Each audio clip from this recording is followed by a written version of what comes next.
Hello, everybody. Scott Golden here with the Pro Wrestling Logic YouTube channel. We got over 2,300 of these available.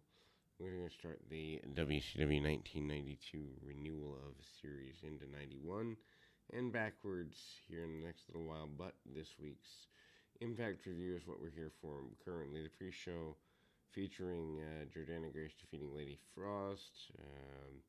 And of course, Jordana Grace is your digital media champion. She defeats Lady Frost in a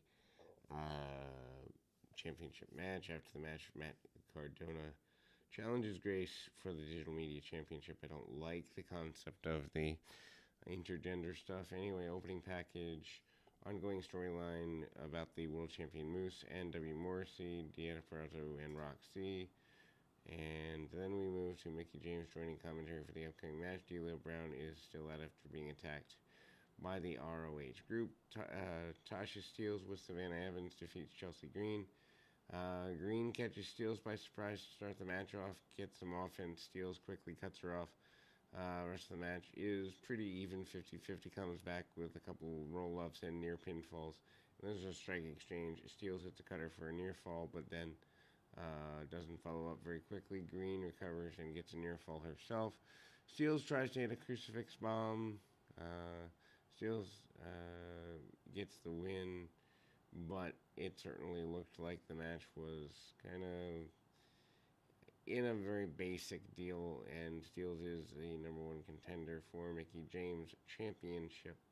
After the match, Steelz takes the mic, talking trash about Green, turns her focus to James, tells her she's happy she's done playing with Barbie dolls because now she's on the wrong side of the street, still where Steelz is lurking. She told James that whenever they get their date, she's going to send James back to her husband and son as a failure. James gets in the ring, brawls with Steelz. This is fine, but it's kind of weak. Anyway, Gia Miller interviews Cardona about the challenge to Grace.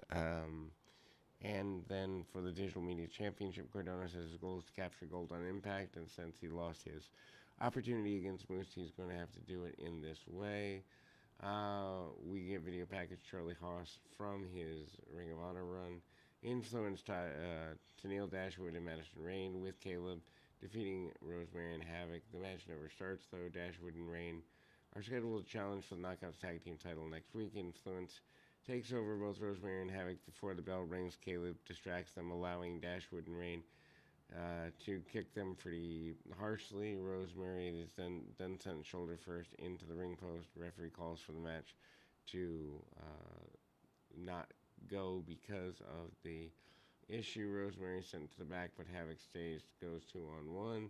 The Influence with Tennille and Madison Rayne now in control. Havoc in a handicap match. Havoc starts the match with a little bit of offense on Rayne, but doesn't take long to get things going. Havoc takes a cutter and a spotlight kick, following a double facebuster for the win for the Influence. The Inspiration cuts a promo via satellite saying they know the Influence will, and they know them well enough to counter all their offense. They say they know Dashwood way more than Rayne does. Teased Dashwood turning on her if needed. Vignette with the quintessential diva, no idea who that may happen to be.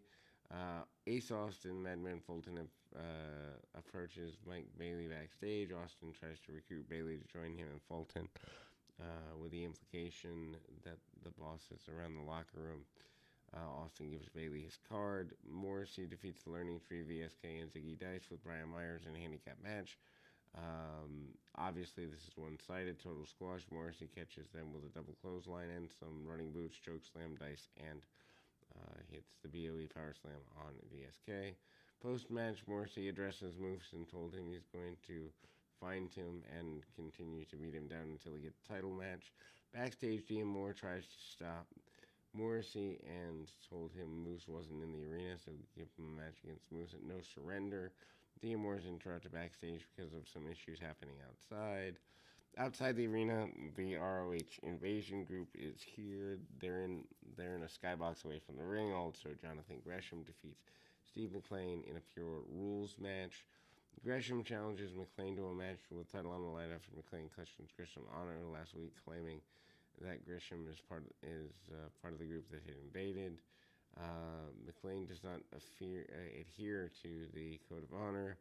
Gresham gets him to use his first rope break in less than 5 seconds.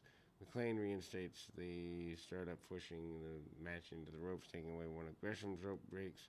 Gresham paid in kind and then used a closed fist punch, which earns a warning. Gresham gets a bit more serious, starts going after the leg of his opponent. McLean has the power advantage, keeps blocking him off. McLean then hits a big Olympic slam for near fall, followed by the Boston Crab. Gresham uses the final rope break. McLean then follows up with some stomps and a camel clutch, but Gresham reverses out of it. Gresham then tries to strike down McLean. Doesn't do a lot of damage. Gresham then catches McLean with desperation moonsault, gets some space between them. McLean uses his final rope break after Gresham gets his ankle. They trade near falls for a couple of minutes. McLean then goes for mayhem, but knee buckles. Gresham gets him in a figure four. They exchange strikes, but in the end try to roll out. McLean ends up taking a pin when Gresham pulled himself from the ropes. Probably the best match on the show. Visual of the ROH invaders being let out of the arena, which, I don't know, this ROH invasion thing, it reeks of Impact not really having its own identity. Anyway, Gallows and Doring with Carl Anderson, Eric Young, and Diener defeat Rhino and Heath. Who cares? Match starts with Rhino and Gallows going back and forth. Doring tries to jump in. Heath takes him out, jumping knee, sending him out to the floor. Back from commercial, Heath and Rhino are in control. Gallows then goes after Diener, finally decides to jump on the apron, distracting Rhino enough for Gallows to cut him off. And then Gallows and Doring work over Rhino, keeping him down, strikes and chokes, but Heath takes over Doring for a bit before finally coming out and clotheslining Heath. Referee tries to remove Doring from the ring since it's legal and allowed Young to hit Heath with a flag and serve up a double choke slam.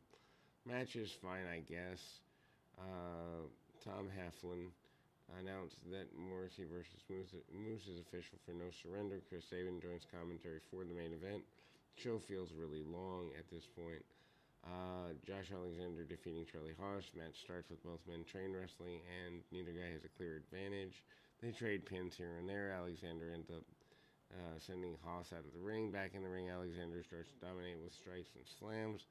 Alexander has a bad landing on his knee buckles, and jumps over Haas, immediately targeting the knee, slamming it against the post.